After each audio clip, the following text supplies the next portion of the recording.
Welcome back to dice আরে। Last পার্টে আমরা রেইনহার্টকে দেখছিলাম।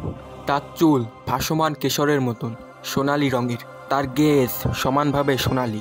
এটি ছিল জাঁকজমকের সোনা, ব্রিলিয়ান্স যেটা ক্রিয়েশন ইটসেলফকে সারপাস করে, সৌন্দর্য যেখানে ভারী গম্ভীর্যের সাথে মিলে গেছে।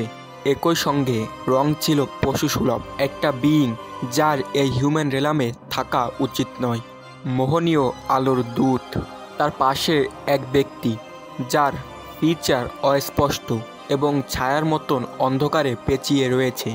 সে পরেছিল সন্ন্যাসীর মতন সাদামাটা পোশাক, যার অস্পষ্ট মুখবহ তার বয়স অনুমান করা অসম্ভব করে তুলেছিল। এ ইং টু হিজ ইয়াং। তারা দুইজন এমন একটা লেভেলে এক্সিস্ট করত যা নিচে থেকে তাকানো যে কোনো বিংয়ের জন্যই ছিল দূরে। তারা ছিল মনস্টার, যাদের দেখে মনস্টাররাও ভয় পেত। লঙ্গিনাস অবসিডিয়ান রাউন্ড টেবিলের সদস্য নং 1 থেকে 13, it's leader and voice commander. সে বার্লিনের দিকে তাকালো, না, এই এন্টায়ার ওয়ার্ল্ডের দিকে। দ্য ম্যান অফ গোল্ড তার স্পিচকে শুরু করলো, এবং আমরা এই স্পিচের সাথে একদম শুরুতে, প্রথম পার্টের একদম শুরুতে যে কথাবার্তাগুলো হয় তারই সাথে কিছুটা মিল আমরা পাই। তোমরা নিজেরাই স্পিচটা এনজয় করো।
বার্লিনে বসবাসকারী প্রতিটি আত্মার কাছে এই মানুষটির বাণী পৌঁছে গেল।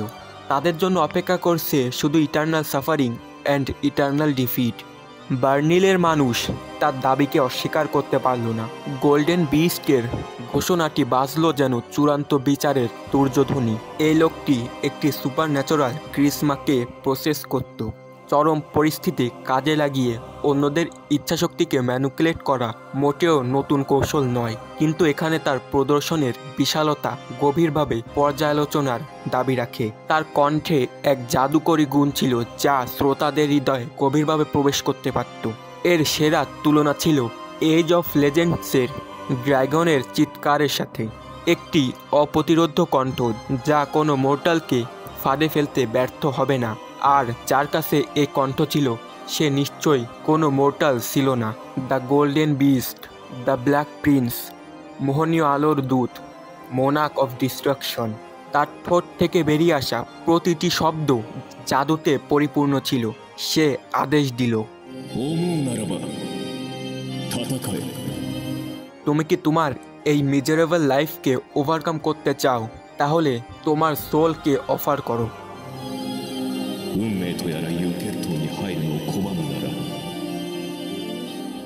যদি তুমি পরাজিতদের কলঙ্ক ধুয়ে ফেলতে চাও, কলমটি ধরো এবং তোমার রক্ত দিয়ে চুক্তিটি স্বাক্ষর করো। এটি ছিল শয়তান স্বয়ং এক প্রলোভন। দ্য গোল্ডেন মোনাক পৃথিবীতে হামাগুড়ি দেওয়া তুচ্ছ বিংসদের দিকে তাকিয়ে তাদের একটি প্রশ্ন করলেন। অ্যান্সার ছিল একেবারেই স্পষ্ট।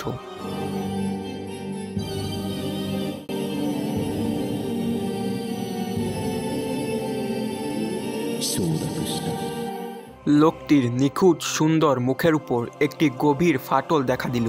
ডক্টর ফাউস্টের কথা মনে করে তার মুখের ভাব সত্যিকারের হাসি এবং একটি কদাকার বিদ্রূপের এক অদ্ভুত ভারসাম্য প্রকাশ করেছিল। মেফিস্টোফেলিস, প্রলোভন সৃষ্টিকারী আলোর অগ্রদূত, সে দানবের নাম যেন তার জীবন্ত আত্মার বিনিময় মানুষের প্রতিটি ইচ্ছাকে পূরণ করতে পারত।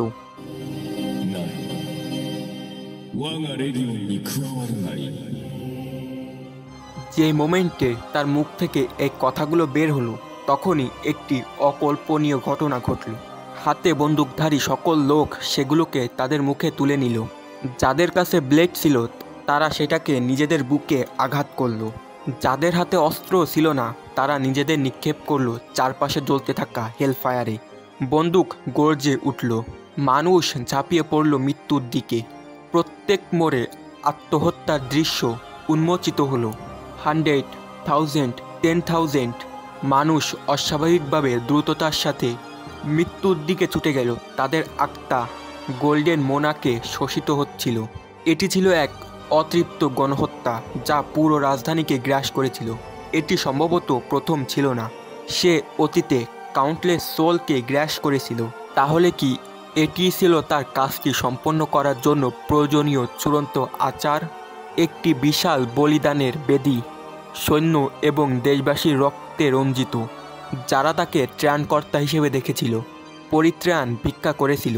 তার সমস্ত ভয়াবহতা, তার সমস্ত নিষ্ঠুরতা, তার সমস্ত সন্ত্রাস, এটি ছিল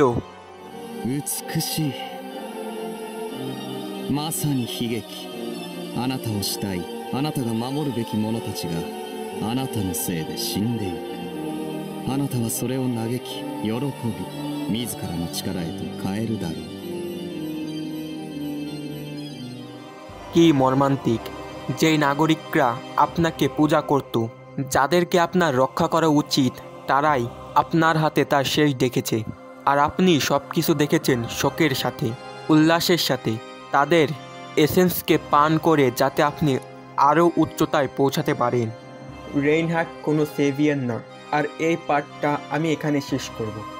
বাই বাই।